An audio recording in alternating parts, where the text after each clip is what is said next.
లోకేష్కి కొవ్వు తగ్గింది అనుకున్నా, అంటే ఒళ్ళు తగ్గించుకున్నాడు కదా, కొవ్వు తగ్గించుకున్నాడు అనుకున్నా.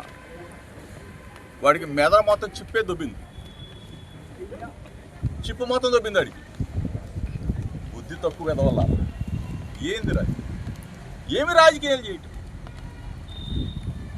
దేవుణ్ణి, గుడుల్ని అన్నీ కూడా మీరు రాజకీయాలు చేసి అపవిత్రం చేయాలనుకుంటే సంవత్సరంలోనే బస్సు పట్టిపోయారు మీరు. ఈ రోజున కల్తీ తెలుగుదేశం పార్టీకి కల్తీ అధ్యక్షుడు నారా చంద్రబాబు నాయుడు అడుగుతా ఉన్నా. లడ్డూ కల్తీ అన్నావు, లేకపోతే పరకామణి కేసు అన్నావు, లేకపోతే నా మీద పెట్టిన కల్తీ మద్యం అన్నావు. కల్తీ మద్యం కేసులో రారాబాబు చంద్రబాబు నాయుడు, రారాబాబు లోకేష్ అని చెప్పేసి పిలిచా.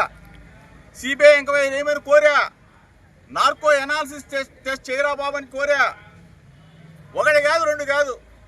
తిరుమల వెంకన్న దగ్గరికి వస్తానన్నా, దుర్గా గుడికి వస్తానన్నా, చంద్రబాబు నాయుడు ఇంటికి కూడా వస్తానని చెప్పా. ఆఖరికి లేదు మీరు రాలేకపోతే నా ఇంటికి కూడా ఆహ్వానించా.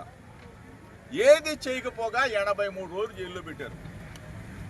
రాక్షసానందం పొందారు.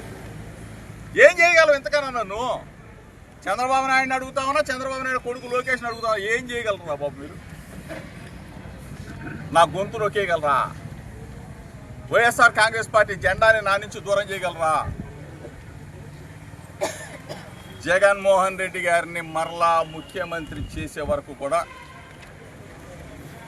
ఈ పోరాటం ఆగదు. అంటే సంవత్సరాల కాలంలోనే మీ మీద ప్రజలకి ఏహిభావం ఇది. మీరంటే అబద్ధాలు, మోసాలు, కల్తీ అని చెప్పేసి తెలిసిపోయింది. ఒకటి కాదు, రెండు కాదు.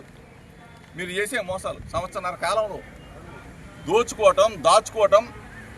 ఎన్ని దేశాలు తిరుగుతారు మీరు? దావోసులు, ఆస్ట్రేలియాలు, అమెరికాలు, అంతరిక్షాలు, చంద్రమండలాలు, పెట్టుబడులు అంట, వరద అంట. ఏంది వరద? ఏ వరద వస్తుంది? అన్ని నుంచి వస్తుంది వరద.